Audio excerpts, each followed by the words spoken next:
जी, जय किसान साथियों। जी, मेरा नाम उस्मान अली पाशा है। राष्ट्रीय महासचिव हूँ किसान यूनियन का। आज जो हम आप चर्चा करने के लिए उपस्थित हुए हैं, वो एक अहम बिंदु पर चर्चा करना है ये कि भारत सरकार द्वारा अमेरिकी सरकार से एक समझौता किया गया है, जिसमें इस तरह तय हुआ है कि अगर भारत अपनी कोई वस्तु अमेरिका के बाजारों में बेचता है तो उसको जो है 18% तक टैरिफ देना होगा अमेरिकी सरकार को। वहीं अगर अमेरिका भारत में अपनी कोई वस्तु बेचता है भारत के बाजारों में, तो उसको कोई भी टैरिफ नहीं देना होगा। मुक्त व्यापार, यहां तक ये भी मतलब कहते हैं देश की अर्थव्यवस्था से खिलवाड़ है और देश के जो हमारे उद्योगपति हैं वो उनके लिए भी एक शर्म की बात है। लेकिन इसमें सबसे बड़ी शर्म की बात जो है वो ये है कि इस समझौते में कुछ कृषि उत्पाद भी शामिल किए गए हैं, जैसे कि सेब है। सेब उगाने वाला कश्मीर का किसान, पहले ही कश्मीर और हिमाचल प्रदेश में बहुतायत में हमारे यहाँ पर सेब की खेती की जाती है और उनको उचित मूल्य न मिलने के कारण वहां के किसान आत्महत्या पर उतारू हैं। सोयाबीन ऑयल, सोयाबीन तेल, जो कि मध्य प्रदेश हमारे देश का बहुत बड़ा सोयाबीन उत्पादक राज्य है, वहां के किसान निरंतर लड़ाई लड़ते रहते हैं कि सोयाबीन का मूल्य बढ़ाया जाए, सोयाबीन को एमएसपी पे खरीद की जाए, सोयाबीन का जो खरीद का वो जो है पैसा नहीं मिला किसानों को, वगैरह वगैरह बहुत सारी समस्याएं किसानों के साथ में हैं। और उसके अलावा कुछ अन्य उत्पाद भी हैं और उसके साथ साथ ये लिखा कुछ अन्य फसलें, जिसमें गेहूं भी हो सकता है, चावल भी हो सकता है, आलू हो सकता है, दालें हो सकती हैं, सब्जियां हो सकती हैं, दूध हो सकता है। जो भारत के किसान, इन सभी फसलों को करने वाले किसान या दूध उत्पादक किसान जो है पहले ही आत्महत्या के कगार पर हैं। वजह यह है कि गेहूं किसान की लागत लौट कर नहीं आती, धान में किसान की लागत लौट कर नहीं आती, आलू में किसान को हर वर्ष घाटा हो रहा है और जो पशुपालक भाई हैं हमारे, उनको उनके जो दूध है उसका उचित मूल्य नहीं मिल रहा है। ऐसे में जो अमेरिका के किसानों का माल जब भारत में बेचा जाएगा तो उनको कई हजार डॉलर प्रति क्विंटल, प्रति बीघा, वहां के नियमों के अनुसार उनको सब्सिडी सरकार द्वारा दी जाती है। और वो जब भारत में वहां का माल बिकना शुरू होगा तो भारत के किसान द्वारा उत्पादित फसल का मूल्य बहुत तेजी से नीचे आना शुरू हो जाएगा। और जब उसकी फसल का मूल्य नीचे आएगा तो किसान जो है अपनी जमीनों को औने पौने दामों पर मतलब कहते हैं या तो किसी उद्योगपतियों से टाई अप करेगा कि कॉन्ट्रैक्ट खेती करेगा, जो कि कृषि अध्यादेश 2020 में प्रावधान था कि कॉन्ट्रैक्ट खेती को बढ़ावा देने का। तो इसी तरह का जो माननीय प्रधानमंत्री जी हमारे श्रीमान नरेंद्र मोदी जी कृषि अध्यादेश 2020 लेकर आए थे और उसमें वो चाह रहे थे कि हमारे किसानों की फसलों का जो मूल्य किसान खुद तय ना करके उद्योगपति तय करें और उनकी अपने खेतों में ही किसान बंधुआ मजदूर बनकर रह जाएं। तो वो इस योजना को, इस अध्यादेश कृषि अध्यादेश 2020 के माध्यम से सफल नहीं कर पाए, उसके स्थान पर इस ट्रेड डील से सफल करना चाहते हैं।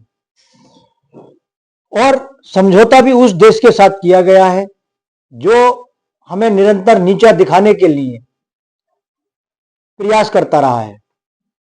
1967 में हमारे देश के प्रधानमंत्री थे माननीय श्रीमान लाल बहादुर शास्त्री जी, और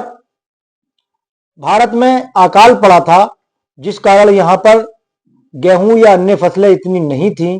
जो भारत के लोगों का पेट भर सके। तब माननीय प्रधानमंत्री जी अमेरिका गए थे और वहां से जाके गेहूं खरीदने की पेशकश की थी। अमेरिका सरकार ने प्रधानमंत्री जी को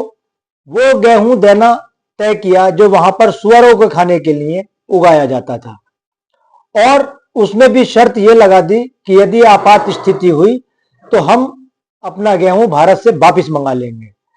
तो हमारे देश के जो प्रधानमंत्री थे श्रीमान लाल बहादुर शास्त्री जी, उन्होंने तय किया कि हम जो है अमेरिका से गेहूं नहीं खरीदेंगे, और देश के किसानों और नागरिकों से दो अपीलें उन्होंने रेडियो के माध्यम से की। पहली अपील तो यह थी कि देश के नागरिकों से उन्होंने अपील की कि देश के नागरिक जो हैं दिन में एक बार रोटी वगैरह खाएं और एक बार जो है किसी अन्य चीज को खाकर गुजारा करें, और सप्ताह में एक दिन व्रत रखें। और लोगों ने उनकी बात मानी, और हमारे प्रधानमंत्री जी जो थे वो सप्ताह में एक दिन के बजाय 2 दिन उपवास रखा करते थे। दूसरी अपील उन्होंने किसानों से और कृषि वैज्ञानिकों से की कि देश में कम से कम इतना अनाज तो उगाओ ताकि किसी देश के आगे हमें हाथ ना फैलाना पड़े। उनकी बात को मानते हुए किसानों ने और कृषि वैज्ञानिकों ने कुछ नई प्रजातियां कृषि वैज्ञानिकों ने इजाद की, और किसानों ने भरपूर मेहनत से जो देश 1967 में आयात की स्थिति में था, गेहूं वगैरह जो हम आयात किया करते थे, उनको इतनी बंपर पैदावार मतलब कहते किसानों ने उगाई कि आयात से निर्यात की स्थिति में हमारा देश पहुंच गया। लेकिन जैसे ही हमारा देश आयात से निर्यात की स्थिति में पहुंचा,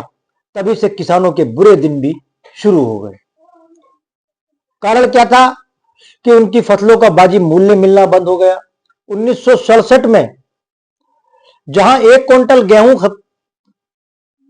मतलब बेचकर किसान 1.5 क्विंटल गेहूं बेचकर 1 तोला सोना मतलब 10 ग्राम सोना खरीद सकता था, वहीं आज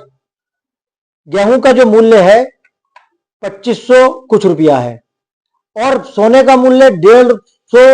मतलब 1,50,000 रुपए प्रति 10 ग्राम है।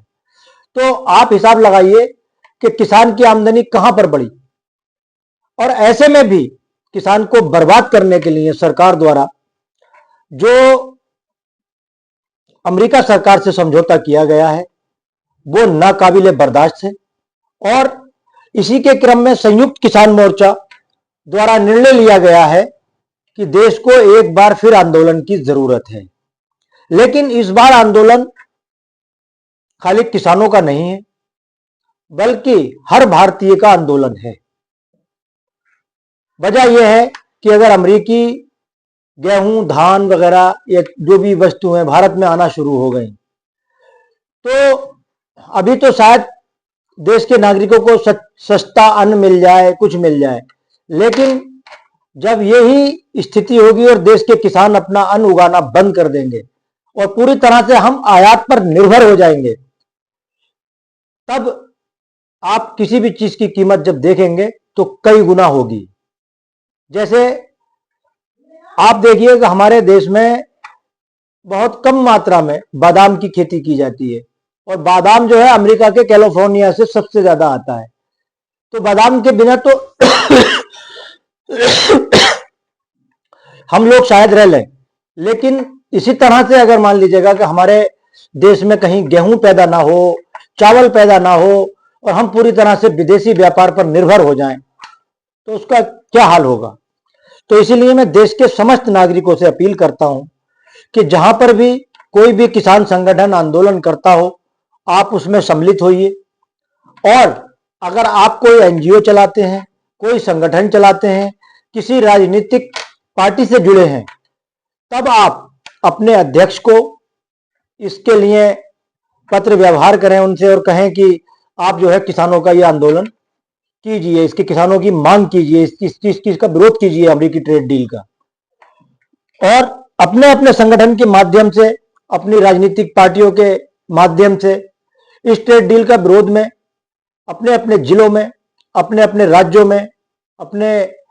तहसीलों में, अपने ब्लॉकों में, अपनी नगर पालिकाओं में, अपने नगर निगमों में ये ज्ञापन दीजिए कि अब भारत का हर नागरिक जो है इस अमेरिकी ट्रेड डील का विरोध करता है। बहुत बहुत शुक्रिया। जय जवान जय किसान।